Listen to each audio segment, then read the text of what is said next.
Hello everyone, this is my first upload to YouTube. Probably not going to be the best video in the world because this is not an HD camera, but I'll do my best with it. Basically I just wanted to tell you about what my channel was going to be about and introduce myself to you. My name's Howard.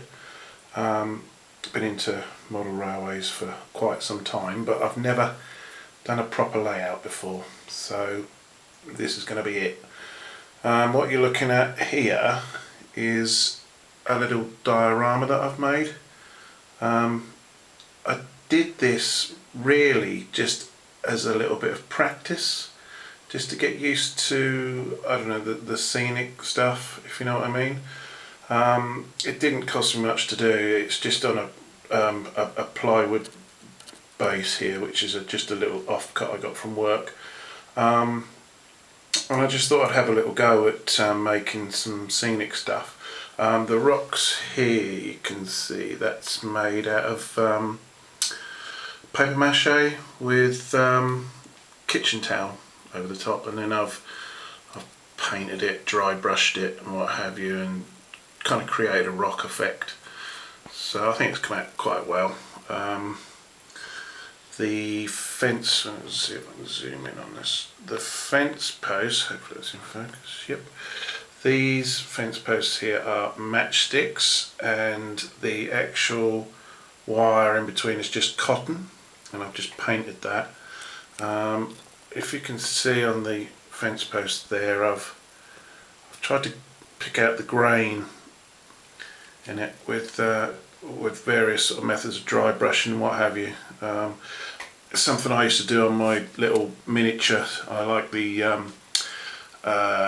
Games Workshop miniatures, so I'm used to painting those. So I like detail, if you know what I mean. Oops, sorry about that. Same with the rocks here. If you can see those, I've actually painted some lichen on them, like the orange lichen you get. So yeah, that's come out quite well. They're just normal little chunks of rock out of the garden, really. I've made sort of bits of foliage and what have you out of various things. This is twigs off a little bush in the garden. Again, I've got some twigs here which I've sort of put moss on and what have you. I haven't weathered anything. It's just as it is, really. I actually haven't got an airbrush yet, so hopefully I'll get around to that eventually. I did a little pond here, which is kind of a muddy pond. The reeds here are actually pine needles off my Christmas tree when they all dropped off.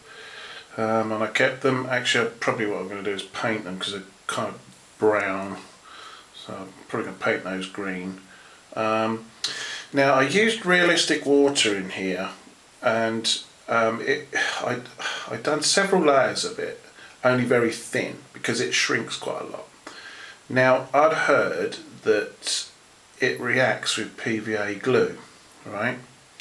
So I wanted to experiment because, well, it doesn't matter if this sort of messes up because it's only a sort of practice piece. So anyway, I glued a few little things in, bits of grass and what have you, with PVA. I let it go off solid for several days, and then I added the realistic water. Now then, believe it or not, it was absolutely fine for about 3 months, and it dried perfectly clear, and it was absolutely fine, no problem at all. And then literally overnight it turned cloudy, almost back to as it looks in the bottle, you know. And I couldn't believe it, and I came down and there it was, all cloudy and horrible. So I thought, oh great, what am I going to do with that? Because it didn't look very good. So what I've done is I've just painted it a browny murky colour, and then I've just added another thin layer over the top.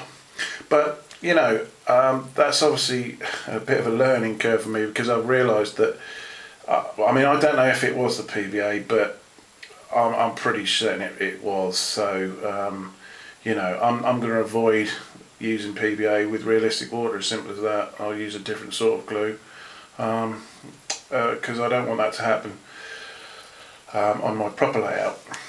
Speaking of layouts, I'm actually going to be doing two, and I can hear you all saying, what on earth do you want to do two layouts for? Well, there's a reason for it. I want to have a small branch line layout with steam. It's just going to be an ex Great Western sort of, Lake BR. Well, it's a branch line of Hemyock, actually. I don't know if you're familiar with Hemyock in Devon, but there used to be a branch line that ran down there that served a dairy.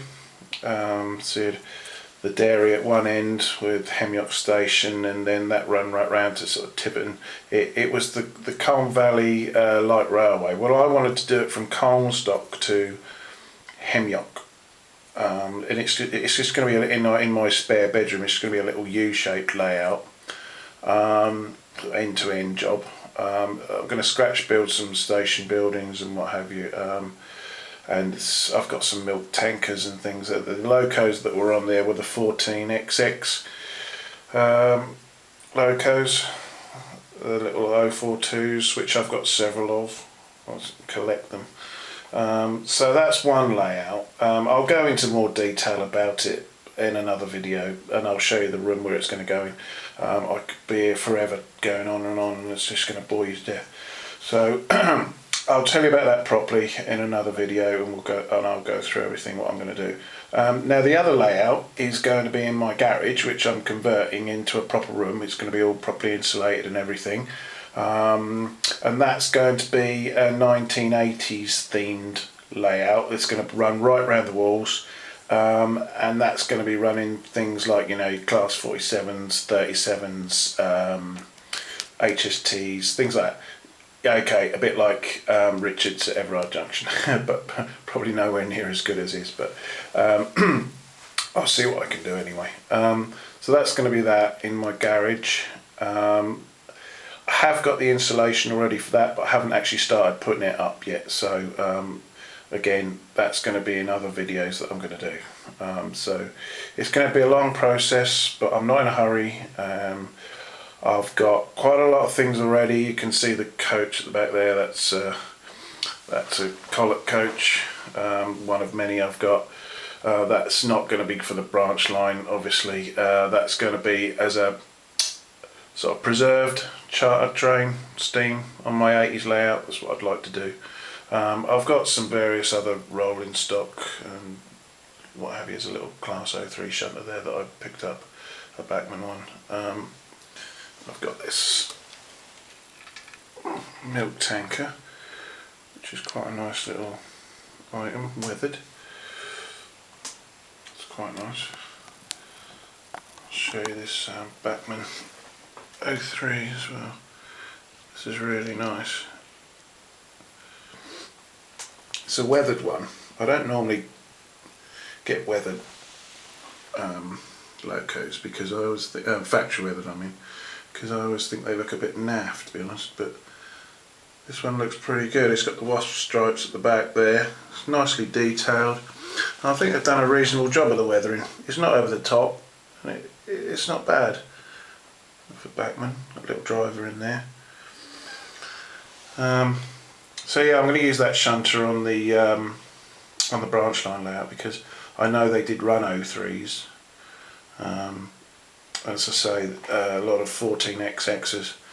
Towards the end of its life, I think it sort of closed up in about the 70s. I think they did run one or two diesels there, but I'm going to set it sort of around about, I don't know, mid 60s, I suppose. So it's going to be the 14XXs and a lot of milk tankers, and also they run a passenger service which finished in the 60s at some point. They used the little suburban coaches, the maroon Thompson suburban coaches. So I've got a couple of those as well. I've been collecting loads of stuff. I've got loads of rolling stock, loads of different locos and what have you to show you. So they'll be in future videos. Sorry I'm boring you with this diorama, but I haven't really got much else here to show you. So the trees I bought off eBay really cheaply. I didn't make these. These were off somebody's layout that they were flogging on eBay, and I think I got these, a whole lot of these trees for about a fiver, I think, so not too bad. But anyway, that's that. I'm going to end it here because I don't want to bore you on my first video here. But I hope you like this little diorama anyway. It certainly gave me a bit of pleasure. As I say, it's not going to be used for anything, only I might display a logo on it or something. But I just did it as a bit of practice, and I didn't want to spend a fortune. A lot of this scatter material I sourced very cheaply. It was, a lot of it was that Jarvis stuff, or Jarvis. I got that from a model railway exhibition that I went to, and also I use my own scatter, a soil material which I actually make from garden soil by putting it in the oven and drying it all out, and then shoving it through sort of different grades of sieve. So it's a very fine, a very fine scatter, and it obviously looks very, very realistic because it is earth. So it looks pretty good. Yeah, right. I'm gonna finish it up here. Sorry about this shaky camera and lack of editing, but I have got some editing software installed on my computer, so I am going to be doing some proper editing and making some proper videos, and also get myself a decent camera.